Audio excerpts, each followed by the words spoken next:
Et bonjour. Bon, vous voyez que j'enchaîne les vidéos tant que j'y suis parce que j'ai de la wifi et parce que j'ai du temps. Bienvenue dans cette vidéo pour vous raconter ma première semaine à Mazunte. Donc on est au bord de la côte pacifique ici, dans une région super tropicale. Si vous n'avez pas encore vu les autres vidéos, je vous invite à les reprendre pour suivre vraiment tout mon parcours et pour comprendre aussi parfois les références que je fais aux autres vidéos et aux autres lieux que j'ai visités. Si vous voulez être au courant aussi de la suite de mon voyage, n'hésitez pas à vous abonner dès maintenant en cliquant, je crois, sur la petite cloche pour recevoir les notifications. Et n'hésitez pas à poser vos questions, mettre des commentaires, dire si ça vous plaît, voilà, les choses que vous aimeriez que je vous dise aussi de ce pays-là. Donc Mazunte, c'est tropical et ce qui m'a vraiment choquée parce que avant j'étais à Oaxaca, donc une zone désertique où il fait très très chaud déjà. J'ai coupé ma route en deux parce que c'est quand même pas à côté. Et entre Oaxaca et Mazunte, il y a de la montagne en fait à franchir. Donc je suis allée dans un petit village qui s'appelle San José del Pacifico, où on est un peu comme dans Ahuautla. Donc si vous n'avez pas vu la vidéo, je vous invite à aller la voir maintenant parce que vous allez sinon pas comprendre de quoi je parle. Donc c'est un peu comme Ahuautla, c'est-à-dire que c'est froid, c'est pas très très chaud, même si le soleil est quand même chaud, on est en altitude. Donc pareil, montagne, boisée, il y a des pins là-bas.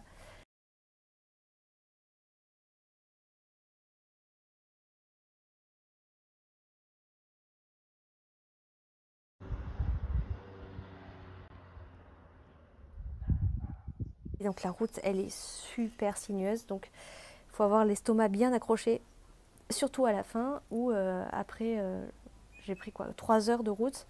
Depuis Oaxaca, on commence à avoir un peu la nausée.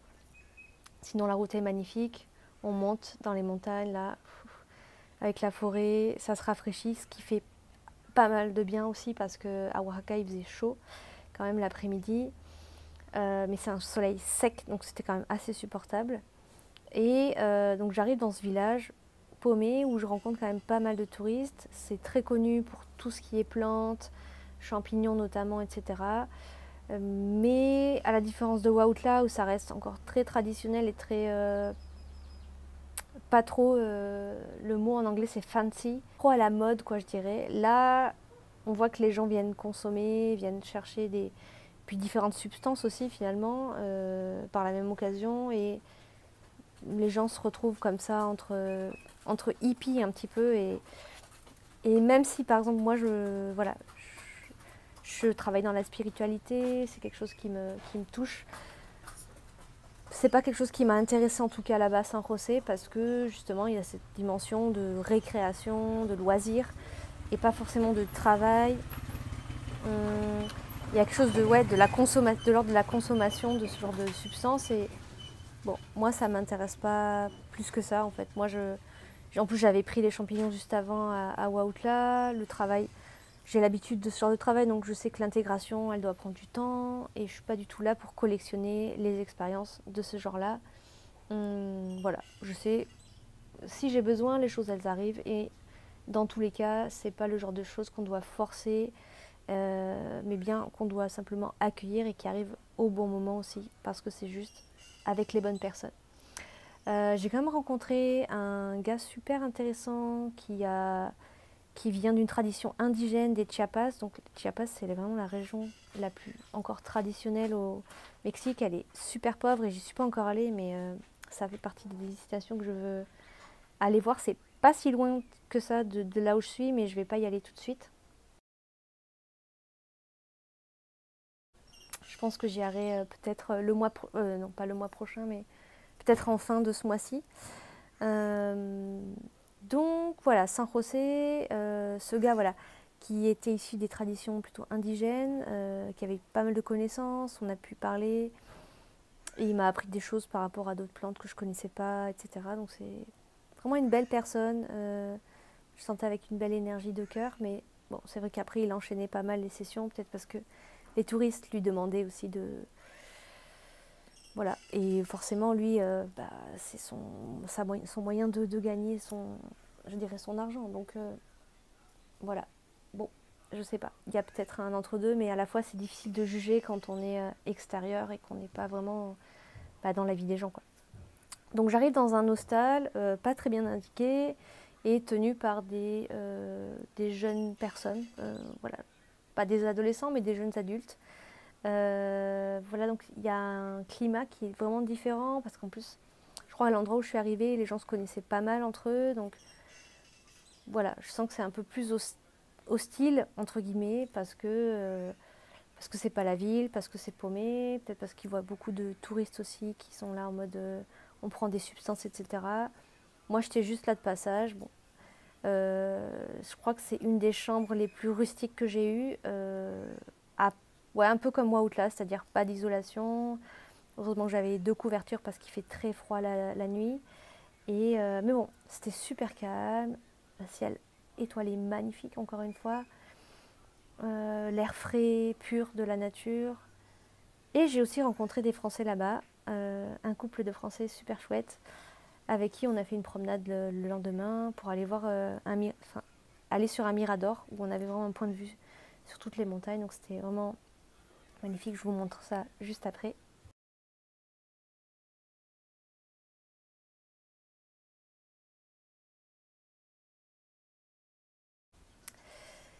Et puis ensuite je suis repartie donc en direction de Mazunte.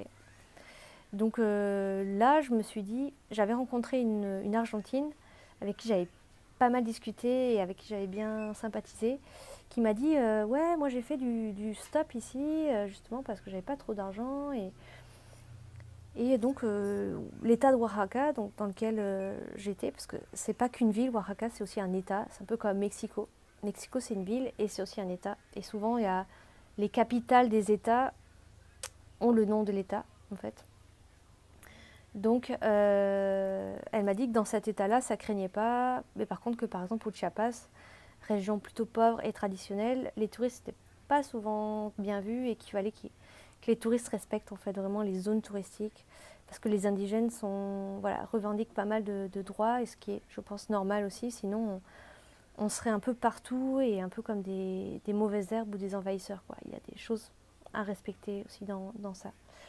Même si je pense également que pour les gens qui veulent se mettre à la portée ou qui ont vraiment une intention d'ouverture par rapport à ces traditions, ça peut être aussi des très belles expériences, et j'espère que ça sera mon cas. Voilà pour la suite. Donc je me suis dit, bah ok, lendemain matin, je tente le stop pour aller à Mazunte. J'ai déjà fait pas mal de stops en France, donc je me dis, écoute, je sais comment ça fonctionne, la loi d'attraction, je travaille l'énergétique, donc il n'y a aucun souci que je trouve quelqu'un de sympathique. Donc je me pose le lendemain matin au bord de la route et je tends mon pouce pour faire des stops, et je vois pas mal de gens qui passent devant moi. Je me dis bon, ok, je sais pas, on verra. Sinon, au pire des cas, je prends un bus, ça me coûtera 150 pesos, donc c'est pas cher. Mais voilà, si je peux y aller en stop, ce sera toujours ça d'économiser. Et puis j'aime bien l'expérience aussi que ça offre, plus direct et attendez, hop, et moins basé sur l'argent, voilà. Et puis j'attends un quart d'heure, je me dis bon, il commence à faire chaud, et c'est là qu'une voiture s'arrête et un couple de Mexicains me prend et va justement dans la direction où moi je vais, donc sur la côte. Ils allaient passer leur week-end dans une petite ville qui s'appelle Puerto Angel, pareil, pas loin de Mazunte, donc je me suis dit trop cool, allons-y gaiement. Et puis on tape la discussion, il me conseille d'aller d'ailleurs dans un endroit qui s'appelle Hilatli, je crois, Silatli, je sais plus comment ça se prononce. Et voilà, on parle, c'est super cool. La route est pareil, hyper sinueuse, donc à la fin je commence à vraiment avoir un petit peu le mal de la route. Mais on passe par des magnifiques endroits avec plein de forêts.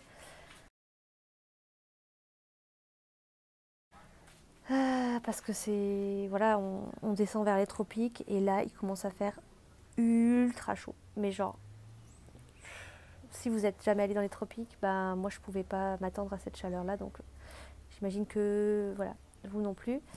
Il fait ultra chaud et ultra humide aussi. Donc les forêts changent et on passe sur des forêts plus tropicales. Je ne saurais pas trop comment vous les décrire, mais bon, ça colle avec l'idée que vous pouvez en avoir en tout cas. Un petit peu comme la jungle, quoi. Avec des noix de coco, avec des mangues, avec des papayes, avec des goyas. Enfin voilà, il y a pas mal de fruits qui sentent bon, qui sont délicieux d'ailleurs ici. Et puis j'arrive à Puerto Angel, donc, parce que c'était leur destination. Je prends un collectivo, donc c'est une sorte de... Non, là j'ai pris un taxi. Il existe aussi des collectivos qui sont comme des camionnettes où on monte à plusieurs à l'arrière, en fait, et c'est comme des petits bancs dans la remorque et c'est en général couvert par une bâche. Ouais.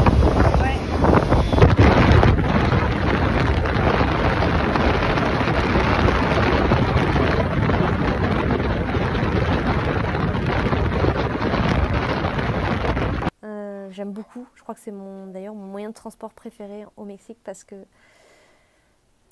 y a un côté aventure en fait, et même si c'est pas confortable parce que les bancs sont en bois et cerclés de métal, on est tous là ensemble et on peut des fois y rentrer à même presque 15 et quelques dedans. Donc voilà, et on voit dehors, on sent l'air aussi. Donc moi j'aime bien ce genre de transport. Donc là je prends un taxi jusqu'à Mazunte pour arriver à mon hostel, donc à mon auberge de jeunesse. Même si auberge de jeunesse, ça fait très genre il n'y a que des jeunes. Bon, il n'y a pas que des jeunes en fait qui voyagent forcément, donc le mot hostel, je trouve ça un peu plus un mieux, mais bon, en gros c'est auberge de jeunesse en français. Et donc j'arrive là, il fait ultra chaud parce que j'arrive dans l'après-midi et vraiment c'est je suis en mode collante, pleine de sueur et je me dis mais comment je vais réussir à m'adapter à ce climat-là, quoi, parce que c'est super inhabituel et d'être collant comme ça, c'est vraiment pas agréable. Donc j'arrive, en plus mon hostel se trouve au sommet d'une colline que je dois gravir en marchant, avec mon gros sac à dos de 14 kilos, mes 2 sacs. Donc je peux vous dire, vous pouvez imaginer à quel point je pouvais être contente en fait d'arriver à cet hostel. Et puis je pose mes valises tranquillement. Et est-ce que je crois que je rencontre des gens encore, je ne sais plus. Je ne sais plus parce qu'en fait cette semaine-là que j'ai passée à Mazunte, c'est vraiment une semaine de détente. Et ça me fait du bien parce que j'y suis encore là actuellement. De me poser à un endroit, d'avoir le temps de faire des choses simples comme aller à la mer, manger, me reposer, aller voir le coucher de soleil. Voilà. Et j'ai vu des choses magnifiques aussi. Je vais vous montrer juste après.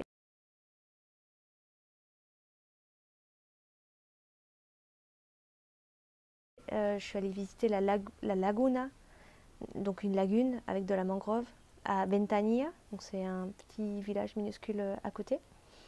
Donc, où la communauté, donc le village, a créé une réserve en fait écologique, je dirais, pour conserver les crocodiles, entre autres, et aussi la faune et la flore en fait de la mangrove.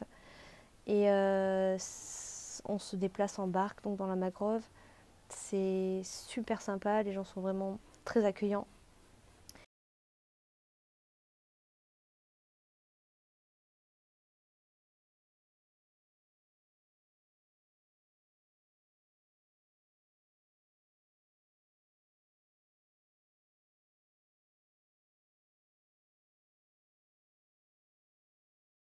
Voilà, la mangrove, c'est un habitat assez particulier. En plus, surtout que là, on est quand même assez proche des montagnes, donc on voyait les montagnes au loin.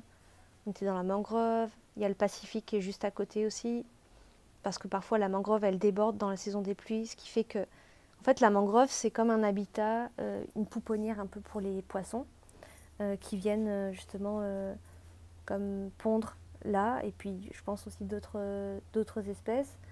Et en fait, quand ça déborde, les poissons sont naturellement relâchés dans l'océan. Donc c'est pratique parce que la mangrove, elle offre vraiment des nutriments, enfin elle est très riche en nutriments pour les animaux.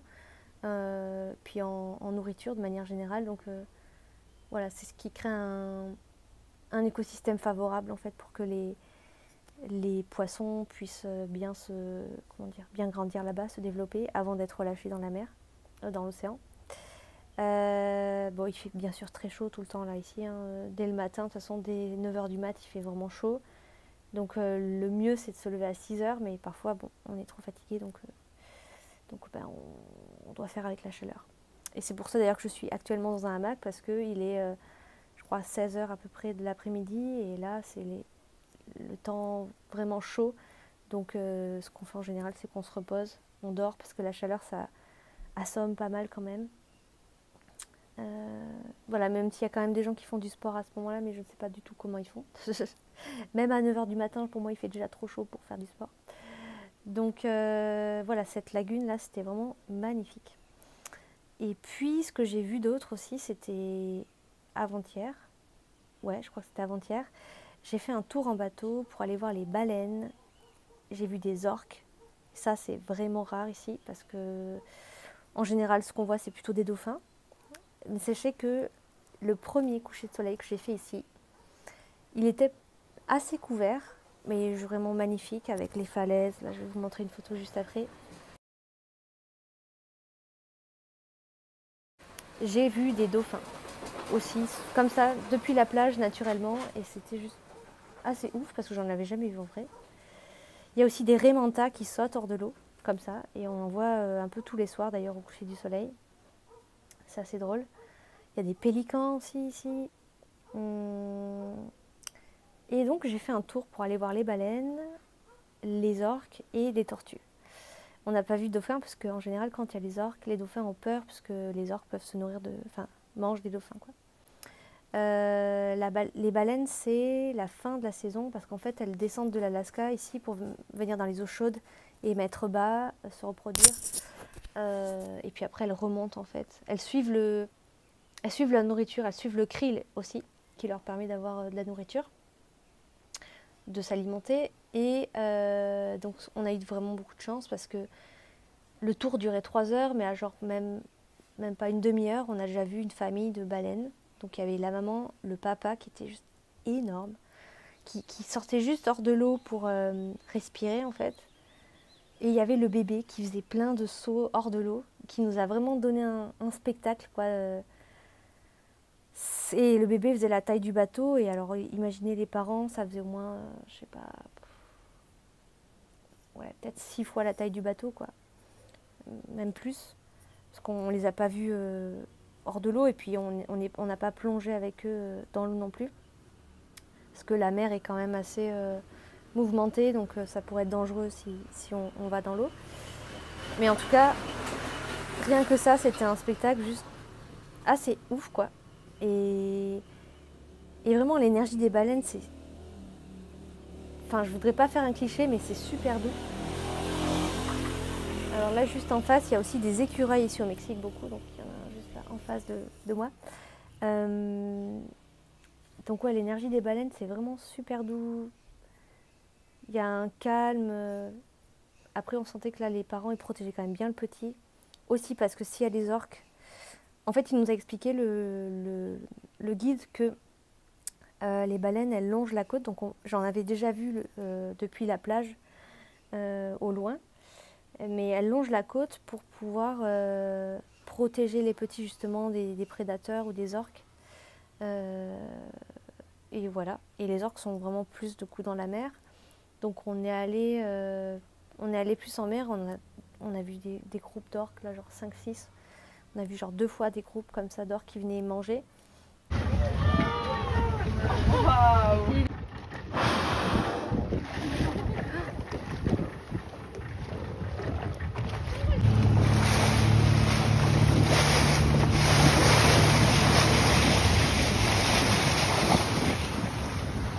Et puis on a vu des tortues aussi, des grandes tortues de mer. Tócalo, tócalo. Oh, non. Parce qu'à la lagune, j'avais aussi vu des tortues de lagune, du coup, c'est pas les mêmes. C'est plus des tortues d'eau douce. Et voilà, c'était vraiment génial. En plus, le gars du tour était super. Et on a fini le tour par faire du snorkeling, c'est-à-dire c'est de la plongée avec tuba et masque. Et juste regarder les poissons avec le corail et tout. J'avais jamais fait ça, mais je crois que j'aurais pu passer des heures en fait à regarder les poissons parce qu'ils sont différents, ils sont colorés. Il y en avait des bleus avec des taches de bleu électrique, comme si c'était des néons. C'était assez ouf. Il y en avait des jaunes avec des bandes roses. Il y en avait des formes vraiment comme quand on voit en fait des documentaires un peu à la télé, mais bon, là c'était la réalité quoi. Donc c'était vraiment ouf. Et l'eau est si bleue, si claire en fait dans le Pacifique. Donc voilà, c'est vraiment une expérience de dingue quoi. Puis juste là, le paysage, l'environnement avec ses palmiers, ses cocotiers, on y prend goût vraiment à cette façon de vivre qui est vraiment super relax ici. Après, Mazunte, c'est quand même très hippie, new age, et ça, bon, c'est le côté que j'aime pas trop, où les gens, il y a vraiment un stéréotype des gens tatoués, ultra bronzés, avec des dreads, qui fument des joints, qui prennent plein de médecines différentes, mais là encore, c'est un petit peu comme San José, à certains endroits, à certains moments, c'est que c'est un peu genre je collectionne un petit peu tout quoi. Puis il y a des prix aussi parce qu'en fait c'est très touristique en ce moment et il y a des prix en fait super chers. Et normalement en fait j'avais booké qu'une seule nuit pour vous dire à l'hostel où je suis et je me suis dit merde, je sais pas si je vais pouvoir trouver autre chose quoi parce que tout est tout apparaît absolument complet à chaque fois. Et donc je suis allée, mais je me suis dit, on va tenter, je trouverai bien une solution parce que c'est là où j'ai envie d'aller. Donc j'arrive à l'hostel et je dis ça au gars en lui demandant, voilà, si vous avez d'autres nuits ou des choses qui se libèrent, n'hésitez pas à me dire. Dans la même journée, il me dit, ah bah j'ai 5 nuits, les 5 prochaines nuits, si tu veux, ça se libère. Et l'hostel est vraiment fait partie des moins chers ici. Donc je me dis, waouh, trop bien, bah ouais, je saisis l'opportunité. Après je m'étais dit, ouais, peut-être que je vais bouger au long de la côte. Mais je me suis dit, en même temps, c'est un bon endroit ici, donc il vaut mieux peut-être que je reste ici parce que c'est pas cher et que je me déplace éventuellement. Et puis ensuite, donc je devais rester que 5 nuits. Et puis donc je cherche déjà à l'avance un autre endroit où peut-être je pourrais faire du volontariat. Donc je demande à des gens que je rencontre dans les transports, sur la plage, je demande un peu tout le monde comme ça. Et au final, j'en parle au gars pareil de l'auberge. Il me dit non mais c'est bon, tu peux rester jusqu'à... Donc là je reste jusqu'à mardi, donc mardi 8 mars. Et voilà. Et je me suis dit c'est génial. Je reste au même endroit pendant les 10 jours en fait que je reste ici. C'est pas cher, c'est sympa. Après il y a le minimum. On est vraiment sur... Enfin encore une fois, ça n'existe pas en France. ce genre d'endroit où... Pareil, il n'y a pas une super bonne isolation. Dans la chambre, il fait vraiment chaud. Heureusement, on a des ventilateurs. Il y a juste une douche, des toilettes. Le sol est plutôt genre bétonné avec du sable partout. Enfin. Mais en fait, comme il fait chaud, finalement, on s'en fiche tant qu'il y a une douche et un lit et un ventilateur. C'est l'essentiel. Puis une cuisine aussi, donc ça c'est pratique. Voilà, il y a un petit marché aussi à Mazunte qui est vraiment super sympa où on peut... Un marché local quoi.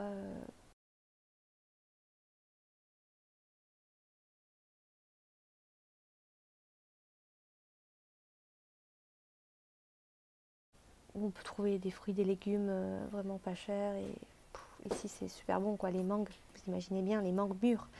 D'ici, c'est juste super bon. La papaye, j'aime pas trop en vrai parce que c'est un goût un peu spécial. C'est pas si bon que ça, finalement.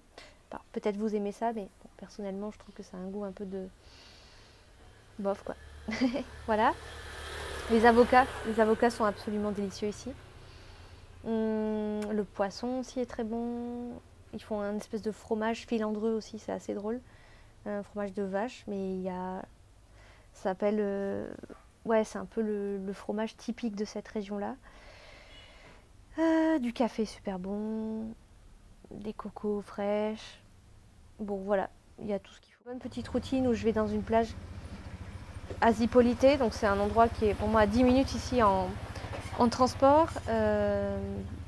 L'eau est super bonne, vraiment, la température de l'eau est si douce. En fait, c'est un mélange de douceur et de force, le Pacifique.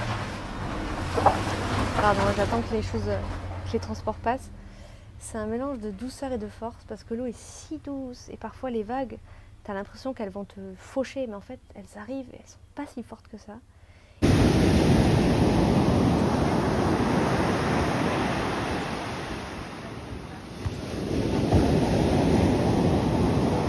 Il y a des moments, tu sens que le truc, il est quand même super puissant et ça peut t'arriver comme ça.